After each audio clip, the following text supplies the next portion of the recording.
Halo semua, kali ini kita akan membahas tujuan yang keempat, yaitu bagaimana tentang general control atau pengendalian umum dan juga application control atau pengendalian aplikasi ya. Dan gunanya untuk mengurangi resiko daripada teknologi informasi. Jadi tidak bisa dipungkiri sekarang kontrol pengendalian juga selain hal-hal yang umum juga harus ada spesifik khusus aplikasi. Karena hampir semua proses bisnis sekarang memakai teknologi komputer. Salah satunya adalah aplikasi. Oke, mari kita lihat terlebih dahulu. Jadi untuk general control ya, jadi di sini teknologi ya bisa menguatkan sistem perusahaan ya dalam hal internal control. Ya, tapi juga bisa provide challenge ya, jadi ada tantangan-tantangan. Oke, IT controls address the risk related to technology. Ya, jadi memang hubungannya langsung ke arah ke teknologi, information technology. Jadi ada dua kategori ya untuk IT controls. Yang pertama adalah general control atau pengendalian umum. Ya, dalam hal ini pengendalian umum mengontrol semua aspek mengenai fungsi-fungsi IT. Oke. Lalu untuk application control ini adalah kontrol yang beroperasi di tingkatan proses dan juga pengaplikasiannya ya untuk proses transaksi. Jadi di setiap subjek levelnya, subjek tingkatannya. Oke, untuk lebih jelasnya kita bisa lihat di sini. Ya, oke. Jadi kan bisa lihat di sini kotak-kotak yang di dalam ini, ya, ini adalah application control di mana application control ini ya, jadi kontrol pengendalian aplikasi ini ada di setiap siklus ya, siklus dari laporan keuangan ya. Ini contohnya cash receipt, berarti ini siklus penjualan dan penagihan ya. Nih penjualan, penagihan. Lalu di sini siklus penggajian ya. Ada juga nanti siklus akuisisi, siklus pembelian dan lain-lain. Dan masing-masing siklus punya aplikasinya sendiri. Ya, jadi kita menginput memakai komputer ya dan komputer tersebut punya aplikasi. Sehingga kita perlu adanya pengendalian aplikasi. Jadi minor-minornya ini. Sedangkan general control secara keseluruhan ya. Jadi pengendalian secara umum atas aplikasi-aplikasi itu seperti apa. Dan tentu saja hal ini, kontrol ini untuk mengurangi resiko-resiko seperti ini ya. Resiko sistemnya crash ya, tiba-tiba ada unauthorized change ya, ada unauthorized master file update ya, unauthorized processing dan lain-lain. Untuk menghindari resiko-resiko seperti ini bisa merusak sistem perusahaan. Oke, lalu di sini kalian bisa lihat untuk general control itu ada 6 kategori ya. Administration sendiri, pemisahan tugas sendiri, pengembangan sistem sendiri ya, Physical and online security, keamanan, backup and contingency plan ya. Contingency plan ini adalah planning darurat ya. Ini backup ini cadangan, hardware control. Nah, lalu application controlnya karena ini ada di masing-masing siklusnya ya, masing-masing aplikasinya. Jadi kontrolnya akan meliputi ke masing-masing input, masing-masing proses dan masing-masing output. Dan ini berbeda-beda tergantung dari siklusnya sendiri. Oke. Mari kita lihat terlebih dahulu yang general control ya. Jadi ada 6 kategori. Yang pertama adalah administration of the IT function ya. Jadi ini adalah oversight atau pengawasan oleh board of director atau senior management. Board of director itu kok di Indonesia adalah dewan komisaris atau dewan pengawas yang memang tugasnya mengawasi ya operasi-operasi yang ada di perusahaan. Senior management ya, jadi level manajemen yang bagian middle atau ke atas. Ya, itu sangat penting untuk menjaga efektivitas dari pengendalian IT ya. Jadi administration of the IT function. Jadi harus ada pengawasan dari pihak yang atas harus.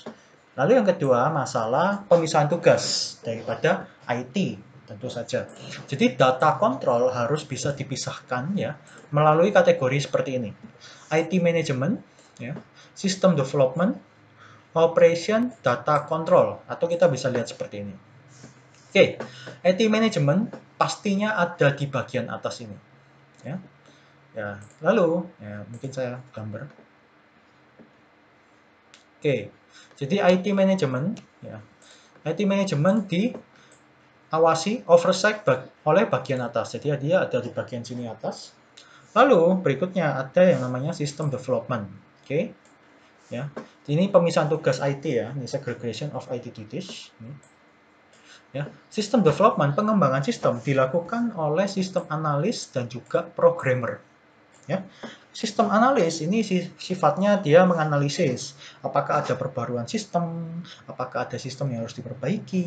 Nah, sedangkan yang programmer dia sifatnya mendevelop, ya, mengembangkan. Jadi di dalam perusahaan tersebut harus ada flowchart seperti apa yang harus dikembangkan, harus ada SOP seperti apa yang harus diperbarui, ya. Instruksi-instruksi dia juga yang membuat supaya aplikasinya bisa berjalan. Makanya dia namanya programmer, ya, seperti itu. Bahkan uji-uji program, ya, aplikasi sebelum diluncurkan itu juga tugasnya programmer. Lalu misal tugas berikutnya adalah operation, ya. Salah satunya adalah operator. Ya, ini adalah pihak yang mengoperasikan aplikasinya, ya. Jadi setiap harinya day to day operation-nya mereka yang bertanggung jawab. Librarian ini yang bertanggung jawab atas keluar masuknya data. Jadi kontrol atas penggunaan program, transaksi, pencatatan, dan juga dokumentasi. Lalu berikutnya ada network administration, ya. Network administration ini menjaga jaringan operasi ke server. Jadi kalau ada masalah server, ya kita pasti kontaknya ke dia, ya, seperti itu. Lalu berikutnya ada data control. Nah, kalau data control ini khusus berhubungan dengan data-data informasi-informasi. Sehingga ada yang kontrol atas bagian data input outputnya sendiri, dan juga ada yang bertugas untuk menjaga database, ya. Jadi semua data ada yang menjaga, mengupdate. Seperti itu, pemisahan tugas di bidang IT-nya. Oke, mari kita lanjut. Yang berikutnya adalah system development. Ini yang ketiga, ya, ada 6, ini yang ketiga.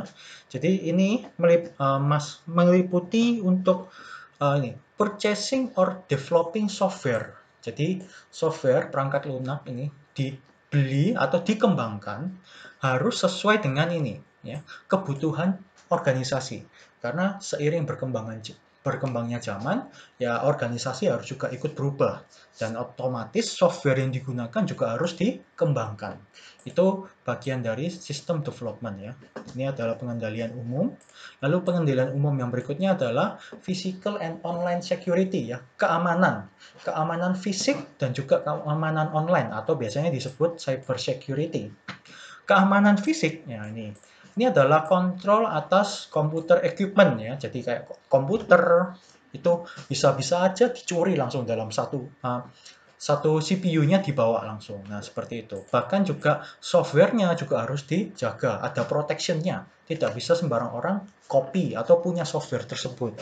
Dan juga backup data file-nya harus ada keamanannya, tidak sembarang orang bisa copy paste, ya, seperti itu. Ada file-file yang bisa diproteksi, ya, jadi tidak semua orang bisa mengakses file tersebut.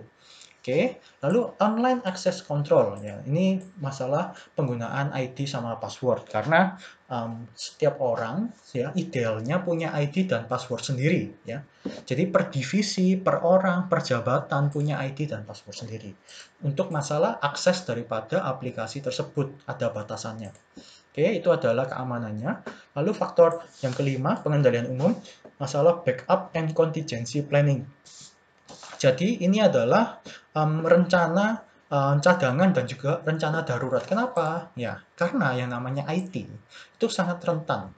Jadi harus ada cadangan dan rencana darurat.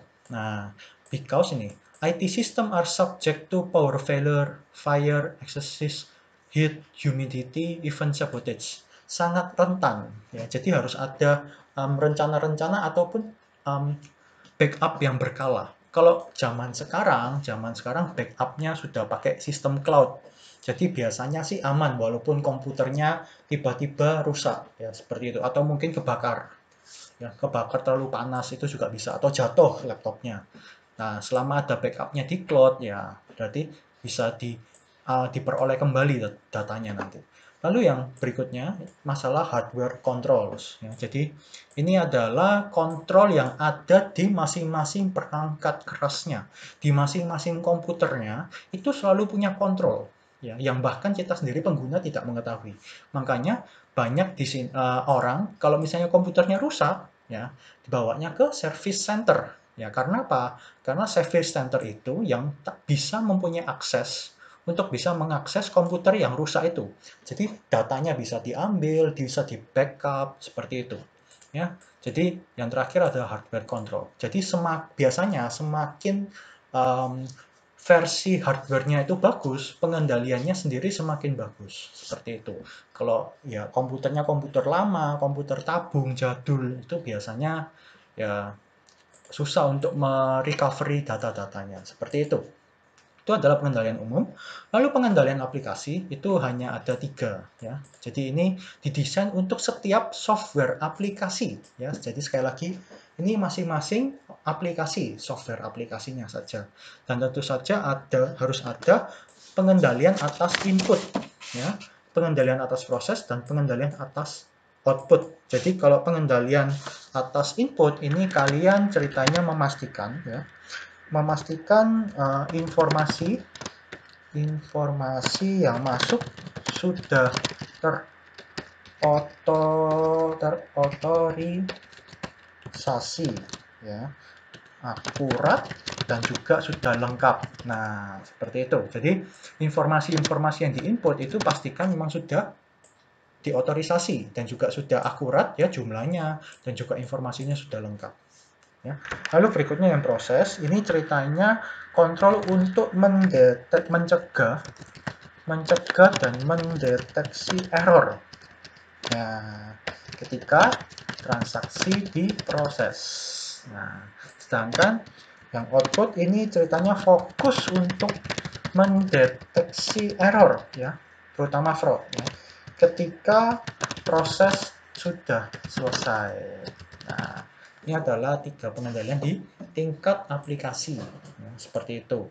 Nah, lalu yang selanjutnya ini adalah contoh-contoh daripada ini pengendalian aplikasi, ya, batch input, terus bagian proses seperti ini. Oke, sampai jumpa di tujuan yang berikutnya. Terima kasih.